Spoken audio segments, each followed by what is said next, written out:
नाही, मला वाटतं की असं काय कुठं काय थोडी त्यांना नाराजी असू शकेल की त्यांना नाराजी निवडणुकीमध्ये अनेक लोक उत्सुक असतात. एकाला तिकीट दिलं की बाकीचे लोक त्याचा विरोधी करत असतात, नंतर त्यांचा विरोध मावळतो.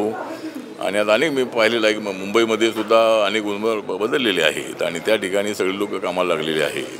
त्यामुळे काय तर नाराजी असेल, त्या नाराजांना माझं नम्र निवेदन आहे की नरेंद्र मोदींकडे आपण पाहायचं आहे, देशाच्या विकासाकडे आपण पाहायचं आहे. या छोट्या मोठ्या गोष्टी बाजूला ठेवून त्यांनी जो मुख्य उमेदवार आहे, जो आपल्या अधिकृत महायुतीचा उमेदवार आहे, त्याच्या पाठीशी त्यांनी उभं राहणं अत्यंत आवश्यक आहे. की नाही, मला वाटतं की शाहू महाराजांच्या गादीची धास्ती घेण्याची आवश्यकता नाही आहे. शाहू महाराजांच्या गादीचा आम्हाला अभिमान आहे. ज्या शाहू महाराजांनी जे आरक्षण आहे ते आरक्षण सगळ्या समाजाला देण्याचा निर्णय त्या काळामध्ये घेतलेला होता. आणि डॉक्टर बाबासाहेब आंबेडकर आणि राजेश्री शाहू महाराजांचे संबंध अत्यंत जवळचे होते. राजेश्री शाहू महाराजांनी बाबासाहेबांना स्कॉलरशिप दिलेली होती.